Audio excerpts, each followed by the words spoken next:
Hi everyone, in our previous video I already showed you what is encapsulation inside OOP and what is the use of it. Okay, that means if I want to encapsulate it anything, that means if I want to wrap anything, okay, wrap anything so that other people won't be able to see that, other people won't be able to change anything inside that particular property. So that time actually I can use something called private property technique. Okay, that means I can use private variable or I can use private method. Okay, inside that. Now there I told you there is a possibility I have to change something inside my private property. That time how I will be doing. Okay, that time how I will let my junior developer to do the changes inside that. Okay, for this we'll be using something called getter and setter method inside OOP. Okay, so how to write the getter and setter method? So for this I'm going to copy the same example. Let me copy here.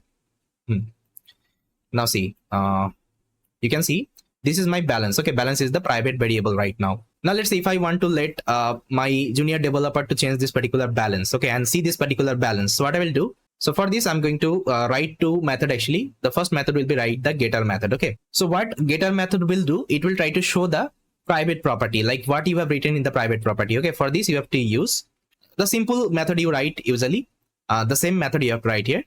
So you can give any name. I'll give get balance. Okay, this is the name. Okay, so this is a method. Inside that I'll just return a self dot underscore underscore balance.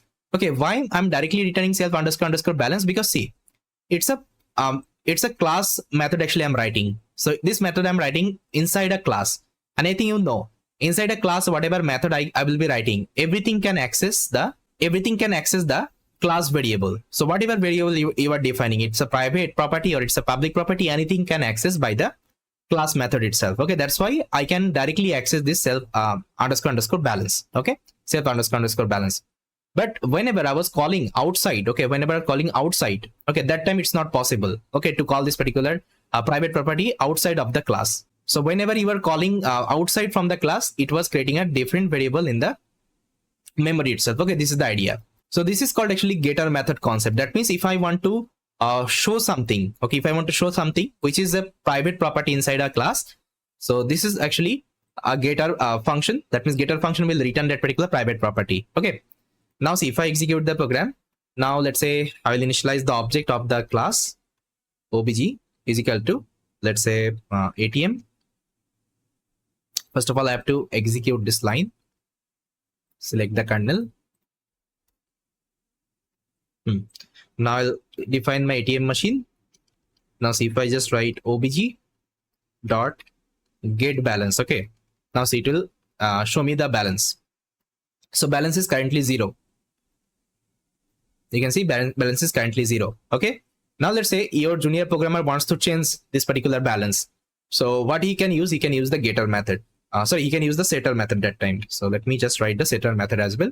So here I'm going to name this function as set balance, and it will take the new balance your junior programmer wants to set. Okay, now simply I'll just write self dot underscore underscore balance is equal to new balance. That means whatever new balance actually your junior programmer is giving, it will set, okay, in the new balance. Okay, and why I'm able to directly set, because I'm inside the class itself, and now I can directly access my private property inside a class. Okay, it's possible. I think you already know. Okay, now see, if I execute the code right now, now see, if I define the object, now if I check the balance, so you can see it's 0. Now let's say if I want to set the balance, I can easily do.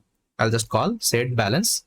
So inside that I have to pass the new balance. Let's say I want to give, let's say 5,000. Okay, now if I execute, it will work. Now if I again check the balance, you can also call get balance. Okay, this setter method, it will show you the balance currently. It's 5,000. Now let's say your junior programmer is giving like that. Let's say instead of setting the balance 5,000, he's again setting hello. Okay, now if I hit enter, now again if I get the balance, it will tell me hello. Okay, it will tell me hello. He is able to set anything, okay, inside that particular let's say balance itself. So again, if you call the withdraw function, it will give you the error. Okay, I think you know. So as a senior programmer, what you have to do now, see, you have written a function here. Okay, you have written a method here. Now you have the responsibility to handle this particular method. So what you will do, you can easily handle this particular situation. First of all, you will be writing one condition. You'll just check the type of the new balance. Okay, type of the new balance. If it is equal integer, okay, if it is equal integer, then you will be able to then he will be able to do this particular operation. Okay, otherwise he will give a message. The message would be dekh bhai mazak na kar.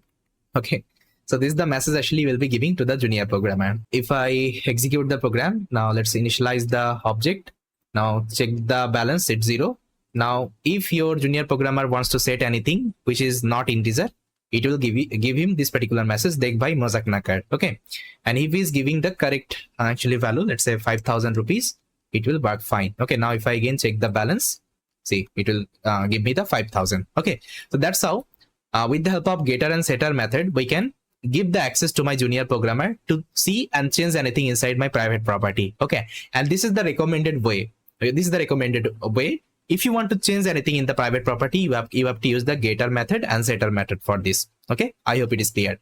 Getter method will show the data inside a private property. Setter method will allow you to set anything in the private property because it is inside the class itself. Okay, and you can directly change inside your private property itself. This is the idea. Okay, so this is all about how this getter and setter method, and I hope you liked it and you have the entire understanding of the encapsulation and getter and setter method inside OP. Okay, I hope everything is clear.